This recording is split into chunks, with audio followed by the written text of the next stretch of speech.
Every day, someone is involved in an accident or loses a life or faces some sort of tragedy. Even for those who survive these kinds of challenges in life, there is a resultant trauma. Coping with trauma is perhaps an even bigger challenge for many. For instance, those who lose their loved ones are usually expected to just move on with their lives.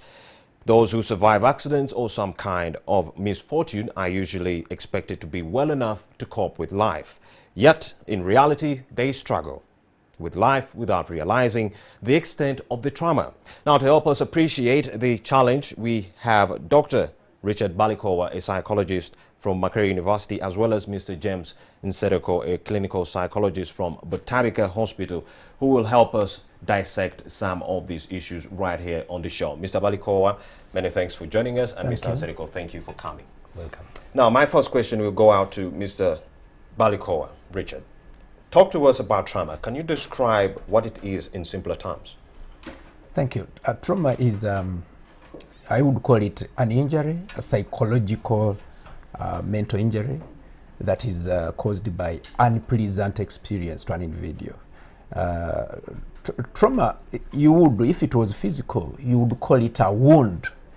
So we usually can simplify it as a psychological wound that happens to someone, especially if they go through experiences that are so unpleasing, very, very torturing, and sometimes when such experiences do leave a lasting impact onto them. Are there particular things that cause trauma? Quite a number of them do. Break them down. Especially if these are causing discomfort to a person. If a person, for instance, goes through psychological torture, torture that you may not necessarily attribute to be physical, but if it leaves an impact on their psychological, on their mental status, then they go through a process, they go through a condition that we are referring to as trauma. Well, let me pose this question for Mr. James Nsereko. You're a clinical psychologist from Botabika, right? Now, there has been a saying that those who nurse their troubled loved ones tend to suffer less trauma than those who never get a chance to see them pass on. Is this true? Well, current research shows that somebody can still be traumatized from watching a significant other die, or somebody learns about a significant other dying suddenly. So trauma can come from when somebody directly experiences a traumatic event, like he says, accidents, interpersonal violence, disasters, such things, or even sexual assault or torture. We know there's so many political tortures. When somebody directly experiences that, that can cause trauma. It creates a shock. Or when somebody is exposed to details of this torture. For example, we have relief workers, social workers, people who go to the scene immediately after the event. Let's say the shooting on Express Highway, the people who first go there. The journalists. Yes. And the first responders. The journalists. Yes. So they watch all that detail. These can also be traumatized. But even somebody who is watching on the TV, and the only way this person watching on TV can get traumatized if the person involved is a significant other. Indeed. Yes. So you may not have directly experienced the event, but you may have learned about the death of a significant other. That can be traumatizing. So how best can we help these individuals cope with life? The first thing to help people cope with trauma, the first thing is identifying. Maybe we can get some time to talk about this. What are some of the signs that you may see that somebody is really significantly traumatized? Break them down. There are a number of features that you can see that somebody is really traumatized. One, this person continues to re-experience the traumatic event It can come either in dreams. I think you've ever heard about the term nightmares. Yes. There's a difference between nightmares and night terrors. Children normally experience night terrors. They have never experienced a traumatic event, but they get those terrifying dreams. But somebody who's traumatized, these dreams are in line with the traumatic event that they experience. If you saw an accident, then you wake up by this, you'll be woken up by this nightmare, and you say, it's like I was being knocked down by a car. That is a nightmare. It can also come in they can also re-experience this event through memories. They always, all the time, keep thinking about that same event over and over again. Actually, in short, we normally call these symptoms intrusions. I like that because it's kind of it shows that these features, these symptoms come into somebody's life without them even ever wanting them. A third way they can re-experience this is through flashbacks. These are dissociative states. Somebody can be there and he is seeing the event as if it is happening, and they get images of that event as if it's happening now. And then you can see them trying to get off to run. So they got a vision, a kind of image. Kind of like post-traumatic stress disorder. It's a, yeah. PTSD. Yes, so they get those images of the event as if it's happening now. And then they kind of like try to run for their safety. So they're having a flashback. So which group of people are we talking about? Are we talking about people serving in the police, the army? Anybody can get traumatized. Anybody can get psychotrauma, as long as you have been exposed to a traumatic event. So it doesn't discriminate. It doesn't discriminate. Even soldiers. So let me pose a question for Mr. Balikowa Richard. You're a psychologist from Accra University. Let's just get that out of the way. Now, sometimes one can have traumatic incidents at work, and some cope by drinking, others by smoking. Is this healthy? No, of course not. Just like any other psychological challenge, coping with this situation is a little bit challenging for people. Some individuals think that if they can take substances that drive them out of their conscience, they will be able to cover up and then can get over this. But if someone undertakes drugs, for instance, or any intoxicants, it's not healthy.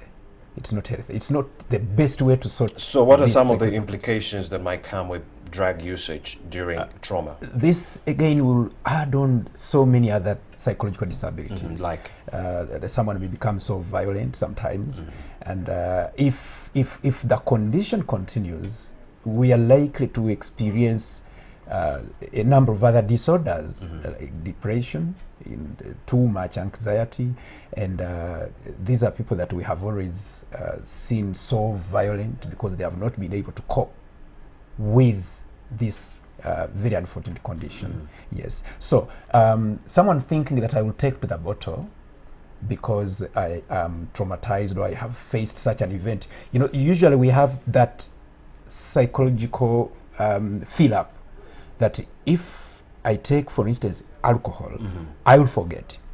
Yes, the forgetting may be there, but this is so temporal, and trauma is kind of a lasting wound, like we've said, to someone. So taking alcohol or any other intoxicants or any such other drugs cannot be a solution to such a situation. There are many other ways such a person would get over that. And like Dr. Nsereko mentions, the first step is having this discovered, for instance, is having this person. The intervention. One of the intervention is to know that this person is undergoing unpleasant experience. And that's the very starting point through which a person can be helped. Yeah. Now, Mr. Nsereko, there's something here. How can these people be helped? Okay, so first, like he says with coping, the second feature of trauma is avoidance. They always try to avoid anything, any slight reminders that remind them of that event. And one way of trying to cope with this is by drinking. So there are a number of different ways these people can be helped. One, like I said, identifying. The next thing is talking. I know it's painful. They try to avoid talking about these things. Very much. But it is the only way that they can get So out of it. So they need to talk about these experiences again and again and again, so that the body gets used to that talk and it heals. At the same time, the more they talk about these experiences, it helps the brain to process the traumatic experience until they get better. Some of them have an idea that maybe they can use alcohol, get some medicine to forget this completely. Any experience that we get into our lives, we always stay with it, get it.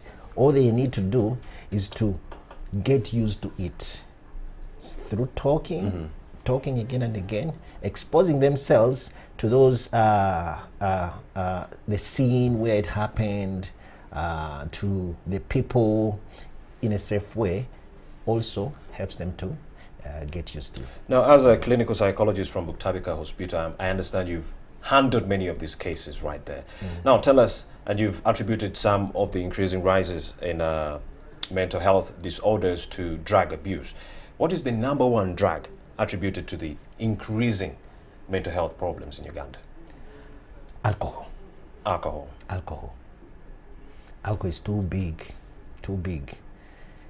And unfortunately, it is legal, so everybody can access it. Even children as young as 10 years can access it, much as the regulations are there, but they access it. So then cannabis. Cannabis is another really potent drug that affects the mental state of individuals. Yeah. So cannabis and only two? There are so Alcohol. many. There are so many. We have heroin. Methamphetamine. We don't have a lot of methamphetamines. Actually, only according to the research I did, methamphetamine has penetrated the market. Yes. But on a low level, Yes. young people are using methamphetamine, which is much more dangerous than marijuana and alcohol. I can Yes. tell you that. Yes. Now, tell us, how best can we avoid penetration of such harmful drugs into our economy? Well, that is quite a difficult question because first, It is difficult, policy, but the only way we can avoid mental health issues related to drugs is to cap the problem from the source. yes. If we can stop methamphetamine from coming into our country, opioids from coming into our Yes. country, fentanyl, all this cocaine, heroin, so how best? policy, we have put regulations. I think you heard about the narcotic bill that was passed 2 years back. The problem is enforceability of these bills and Yes, the laws. that's why I said Yes. that that question is quite difficult because the policies are there, the regulations are there. The problem is with enforcement. So you as Butabika Hospital, what interventions would you like to see be put in place? As Butabika, Not as police or government, yes, but you as doing your Butabika, part. what we have been doing, and we're actually trying to scale it up, is going to schools and sensitize these young Indeed. people. Yeah, we are really trying to get to schools because these are the first people. Do you know that these young people in schools are deceived? Explain. Somebody comes with these drugs and tells them, you know what, you're struggling with this mathematics. I'm going to get you something that will help you. You'll be a genius. Yes, some of them will try it and they will feel excited, but over time the performance dips. They are addicted. And many times these people who go to schools, they start by giving free drugs. Marijuana, they come in and say, no, I'm just giving you as a friend. Once you get addicted, they put a price. Then you start to see young people stealing, deceiving their parents, asking for money, because they're now hooked. So misconceptions and stereotypes are fueling the rise in drug usage in the country. Yeah. Actually, when you say how we can sort out this, yes, there can be policy, and then illegalizing the importation of such other drugs. But like he says, the best option would be, from a psychological point of view, is identifying where the problem is coming from. Because by the time someone is moving in to buy a drug, some of them are actually not so cheap.